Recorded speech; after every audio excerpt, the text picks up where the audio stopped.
When you think of monster movies, what automatically springs to mind?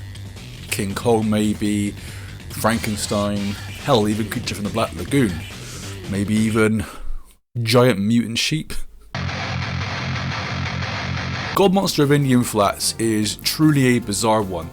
So bizarre in fact, I asked myself the question, what was the point? It tries so hard to be a western like Blazing Saddles without any of the funny stuff, and tries so hard to be a monster movie and fails to do both. The majority of its running time involves a black entrepreneur wanting to buy land off of an old western tourism town from a dodgy mayor. The dodgy mayor doesn't like this deal because racism, and frames said entrepreneur for a crime he didn't commit, sentencing him to being hung because racism. So how does that involve a giant mutant sheep, you ask? Well, when the entrepreneur is on the run from the authorities, he runs into a lab where some scientists are conducting research on a sheep that is mutating rapidly due to phosphorus gases from an old cave, resulting in, you guessed it, giant mutant sheep on the rampage. Now, I've seen some atrocious movie monsters in my spare time, and this is definitely up there as one of the worst I've seen. Up close, it looks like a taxidermy goat turned into a hand puppet, and from far away, it resembles a KFC chicken leg that's been found under a sofa after 5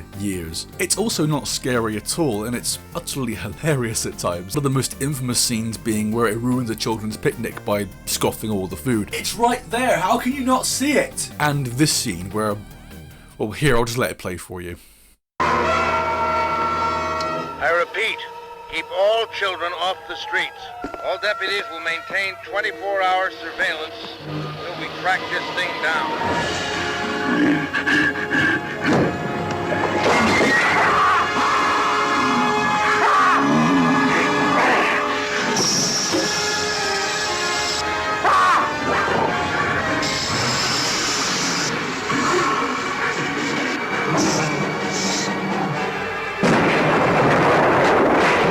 Just the title of this as well, God Monster of Indian Flats, is so weird, and how the fuck would you even market or pitch this film?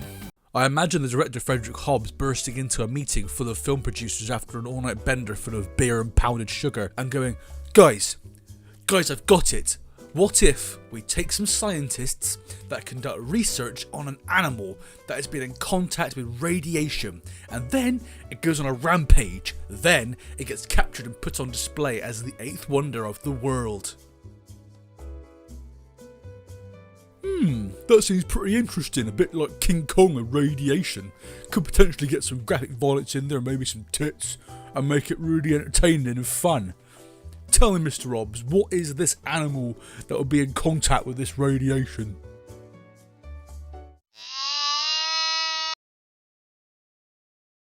Get the fuck out, you cunt! And so, with a budget of 135 grand, IMDb have definitely got that estimate wrong, God Monster of Indian Flats was eventually released in 1973 to not much of any buzz, just a small number of theatres releasing it according to Wikipedia. Possibly some cinemas and even some drive-ins would have potentially played this, and I can't really say as there's hardly any info on this film at all.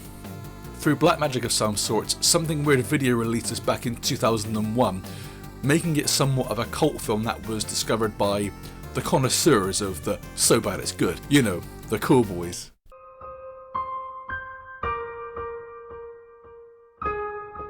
In fact, this film was re-released not that long ago by 101 Films, being archived from the only surviving 35mm print.